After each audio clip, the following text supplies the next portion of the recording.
In this video, I'm just going to cover some of the common topics for Part 1 questions with a few examples.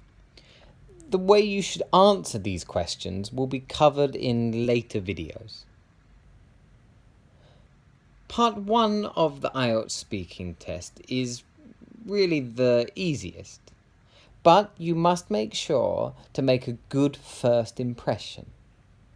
Although the examiner has to follow a strict criteria to give you your band score, he will probably make some very quick judgments on the level of your speech in the first few sentences you say.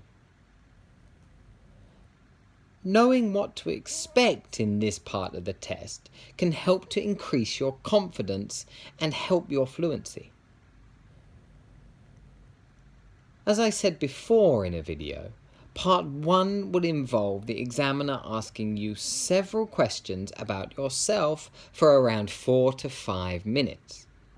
Before the recording starts, they will ask for your name and check your ID. Then the test will start. There are some common topics that come up which are worth preparing for. There is no guarantee these topics will be covered, but it is very likely some of them will be. A very common topic is your hometown. A question like, where do you come from? Or, do you like your hometown? Or even, how often do you go back to your hometown? And, how could your hometown be improved? And finally, do you think your hometown is a good place to bring up children? Another common topic is your work or studies. You might see a question like, are you working or studying? And do you enjoy your work or studies? And where do you work or study? And do you get on well with your colleagues or classmates? And finally, if you had a chance, would you change your job or subject? These are probably the two most common topics.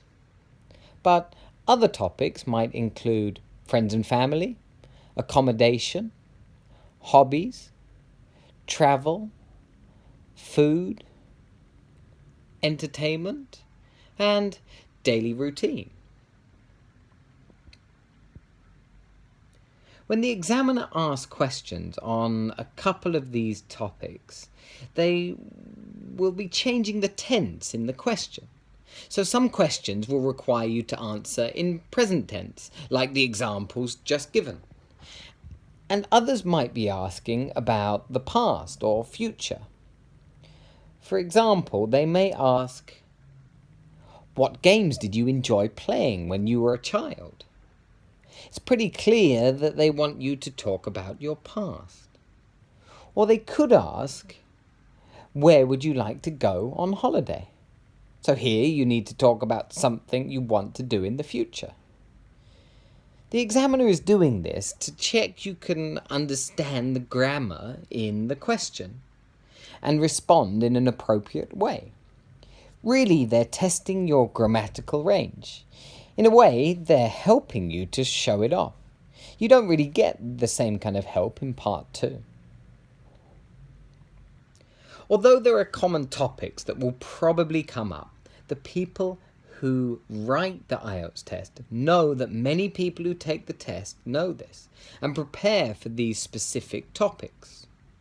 So quite often you'll be asked very random questions or surprise questions after you've answered the more common ones. And these questions are often very difficult or almost impossible to predict. I've seen topics such as mathematics, walking, laughing, clothes, and musical instruments, to name just a few. The topics are often a bit strange and unpredictable, but the style of question is quite simple and they require similar simple answers. The examiner will ask you questions like these to test your true speaking skills and not just your ability to prepare and memorize answers. They want to hear your ability to communicate with someone without any specific preparation, to think on your feet.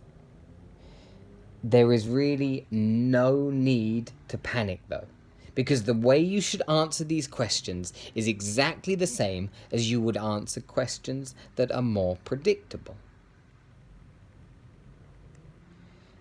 In the next video, I'll be looking at a technique to answer all the questions in part 1 of the test.